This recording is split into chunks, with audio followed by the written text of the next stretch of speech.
पंचकुल नाम का एक गांव था। उस गांव में सोमवती नाम की एक विधवा औरत अपनी बहू सुमन के साथ रहती थी। सोमवती का झोपड़े के पास ही एक जमीन का छोटा सा टुकड़ा था। उसी जमीन में सोमवती ने कई तरह के फूलों के पौधे उगाए हुए थे।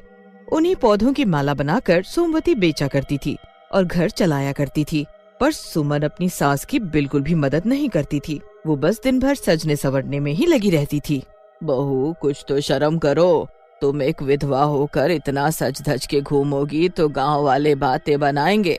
ये अच्छी बात नहीं है। वैसे भी एक विधवा को ये सब शोभा नहीं देता। शादी के 2 दिन बाद ही मेरा पति मर गया।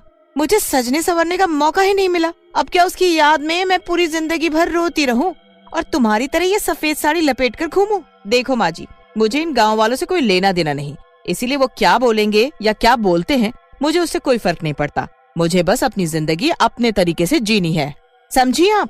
अरे पर बहू। तभी सुमन सोमवती की बात काट देती है।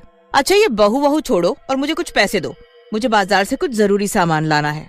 मैं इतनी मेहनत से 4 पैसे जोड़ती हूँ ताकि हम दोनों का पेट भर सके, और उसमें से तुम रोज आधे पैसे मुझसे मांग ले जाती हो फालतू का खर्च करने के लिए। तो और किससे मांगू पैसे? मेरा पति तो अब रहा नहीं। अगर वो जिंदा होता तो उससे मांगती ना पैसे। उसके जाने के बाद तुम्हारा हक बनता है मुझे पैसे देने का और मेरी हर जरूरत पूरी करने का। इससे बहस करने का कोई फायदा नहीं। अच्छा, ये तो बता दो कि इन पैसों का क्या करोगी? हाँ, ये बता सकती हूँ। मेरे बाल आजकल बहुत झड़ते जा रहे हैं। वो पायल है ना, उसने बताया कि एक तांत्रिक बाबा है, उसके पास हर बीमारी का इलाज होता है। बस उसी के पास जाना है, वो कुछ तो देगा मुझे बालों में लगाने के लिए। उसी तांत्रिक बाबा को देने के लिए पैसे चाहिए थे मुझे। बहू, एक बात बोलूं, ये जो तांत्रिक बाबा होते हैं ना, इनसे दूर ही रहना ठीक रहता है। वो कभी किसी के साथ अच्छा नहीं करते। माँ जी, आप फिर से शुरू हो गई अपना ये ज्ञान देने। मैं चली, बोलती रहो तुम। सुमन अपनी सास की एक नहीं सुनती और तांत्रिक बाबा के पास चली जाती है। तांत्रिक बाबा सुमन को एक शीशी में तेल देता है और उसे रोज रात को बालों में लगाने को बोलता है। सुमन बिल्कुल वैसा ही करती है। पर एक दिन सुबह सुबह जब सुमन अपने आप को शीशे में देखती है तो वो हैरान रह जाती है, क्योंकि उसके सिर पर 2 सींग निकल आए थे। हे भगवान, ये तो मेरे सिर पर सींग कैसे निकल आए? ये तो बहुत मजबूत है, उखाड़ने पर भी नहीं निकल रहे। अब मैं क्या करूं? ये कैसे हो गया? कुछ समझ नहीं आ रहा मुझे तो। ऐसा करती हूँ, मैं अभी तांत्रिक बाबा के पास जाती हूँ, शायद वो ही इसे ठीक कर पाए। छुपते छुपाते सुमन तांत्रिक बाबा के पास पहुँचती है। बाबा, देखो ना मेरे सिर पर ये सींग कैसे निकल आए। मैंने तो आपका दिया हुआ तेल लगाया था और कुछ नहीं, फिर भी पता नहीं ये कैसे हो गया। अगर किसी ने मुझे ऐसी हालत में देख लिया तो बहुत हंसी उड़ेगी मेरी। क्या आप इसे ठीक कर सकते हो बाबा? जब मैंने ही इन्हें उगाया है तो मैं ठीक क्यों करूं इन्हें? क्योंकि ये सब मेरे इस तेल की वजह से हुआ है। मैंने तुम्हें बाल उगाने का नहीं, सींग उगाने का तेल दिया था, और वो इसलिए दिया क्योंकि मुझे इन सींगों की बहुत जरूरत थी। मुझे तुम्हारे सिर से ये सींग चाहिए। इन्हें उखाड़ कर लाओ, मुझे दो। नहीं, मैं नहीं उखाड़ सकती इन्हें। अगर मैंने इन्हें उखाड़ दिया तो मैं मर जाऊंगी। बाबा, आप इन्हें अभी के अभी मेरे सिर से हटाओ, नहीं तो मैं शोर मचा मचा कर लोगों को इकट्ठा कर दूंगी। तांत्रिक सुमन के सींगों को कस के पकड़ लेता है और उन्हें उखाड़ने लगता है। तभी वहाँ सुमन की सास उसे ढूंढती हुई पहुँच जाती है।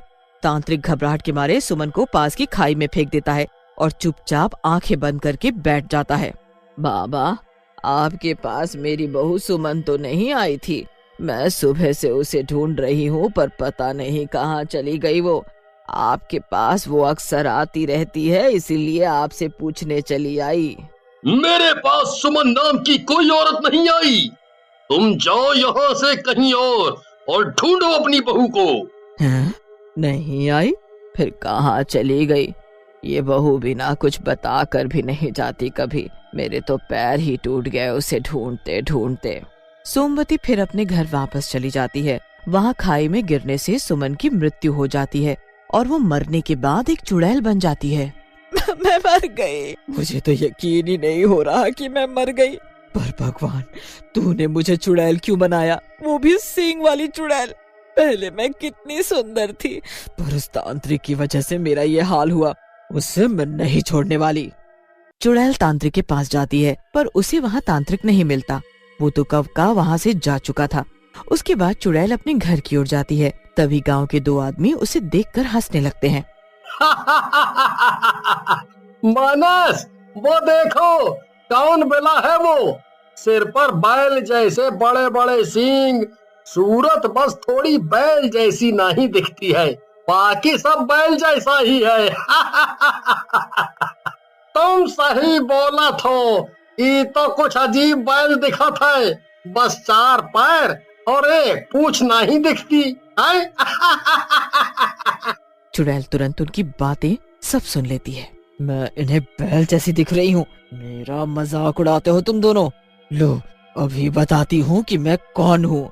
चुड़ैल उन दोनों को भागने नहीं देती और अपनी सींगों से पटक पटक कर खूब मारती है दोनों को। अभी तो सिर्फ घायल ही किया है, अगर एक भी गलत शब्द मेरे बारे में और बोला तो यही सींग तुम्हारे पेट में घोंप दूंगी। अगर गलती से तुम्हें दोबारा दिखाई भी दे जाऊं तो मेरी तारीफ करना, मुझे खूबसूरत बोलना।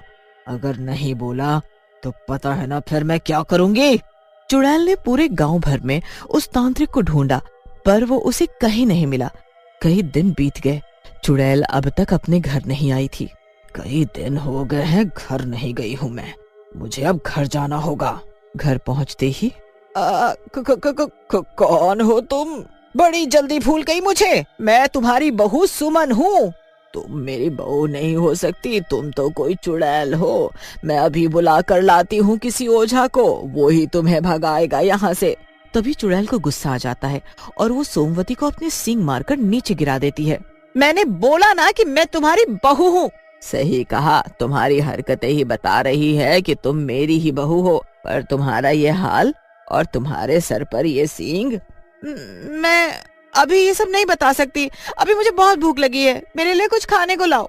कई दिनों से काम पर नहीं गई, 1 पैसे का काम नहीं हुआ है, ऊपर से मेरे सभी फूल के पौधे सूख गए, उसके बाद कहाँ से लाऊं खाने को? अरे मैं खुद ही भूखी हूँ कई दिन से बहू। बस फिर क्या था, इतना सुनने पर ही चुड़ैल अपने सींगों से सोमवती को मारने लगती है, उसे खूनम खून कर देती है। अरे मत करो तुम ऐसा, मुझे क्यों मार रही हो? मुझ बूढ़ी को मारते हुए तुम्हें शर्म नहीं आती क्या? नहीं आती शर्म, जा अब कहीं और से मेरे लिए खाना ला। सोमवती पड़ोस से थोड़ा दाल चावल मांग लाती है, उसे खाते ही चुड़ैल को आराम आता है और चुड़ैल आराम से सो जाती है। पर अचानक आँख खुलते ही चुड़ैल सोमवती को अपने पास बुलाती है। मेरे पैरों में बहुत दर्द है, नींद में नहीं आ रही दर्द के मारे, इसीलिए तुम मेरे पैर दबा दो। पैर दबाने के अलावा सोमवती के पास कोई दूसरा चारा नहीं था, इसीलिए वो चुपचाप चुड़ैल के पैर दबा देती है। चुड़ैल को अब जरा भी दुख नहीं था कि वो मर चुकी है और चुड़ैल बन गई है, इसीलिए वो खुल्लम खुल्ला गांव में घूमने लगी और लोगों को डराने के साथ साथ उन पर अपनी ताकत आजमाने लगी। अरे ओ चुड़ैल, सुधर जा, नहीं तो तेरे लिए अच्छा नहीं होगा। नहीं तो क्या, मैंने तुम्हारे पेड़ से कुछ आम तोड़कर खा लिए तो तुम नाराज ही हो गई। कुछ नहीं, सारे खा गई, तुझे तो इस गांव से भगा नहीं होगा। तभी पूरा गांव सोमवती के पास पहुंच जाता है चुड़ैल की शिकायत करने। अरे मैंने अपने मरते हुए बेटे से वादा किया था कि मैं उसकी पत्नी का ख्याल रखूंगी, उसे किसी भी चीज की दिक्कत नहीं होने दूंगी, पर अब बहुत हुआ। एक वादे के लिए मैं पूरे गांव को दुखी नहीं देख सकती, इसीलिए मुझे ही कुछ करना होगा। मैं भी बहुत दुखी हो चुकी हूँ अपनी बहू से। अगली सुबह सोमवती चुड़ैल को अपने पास बुलाती है और उससे खेत में खजाने के होने की बात बोलती है। क्या सच में खेत में खजाना है जो आपने छुपा कर रखा है? तभी कहूँ कि आप आधी रात को खेतों में क्या करने जाती थी। चुड़ैल बहुत खुश हो जाती है, वो फौरन दौड़कर खेत को खोदने लगती है। खोदते खोदते खेत में 20 फीट गहरा गड्ढा हो जाता है और चुड़ैल उसी में फंस जाती है। आय हाय, खोदते खोदते मेरे सींग बहुत दर्द करने लगे हैं, पर खजाना फिर भी नहीं दिखा। अरे कहाँ पर गड़ा था? तुमसे मैं बोलती रही कि तांत्रिक के पास मत जाओ, नहीं तो कुछ बुरा होगा। तुमने मेरी एक नहीं सुनी और उसने तुम्हें खाई में गिराकर मार डाला। हाँ, मुझे सब पता है, गांव के सभी लोगों को ये बात पता थी, इसलिए उस तांत्रिक को गांव वालों ने यहाँ से भगा दिया था। तुम्हारा और मेरा साथ बस यहीं तक का था बहू। पूरा गांव चुड़ैल को उसी गड्ढे में दबा देता है। फिर वो चुड़ैल हमेशा हमेशा के लिए शांत हो जाती है।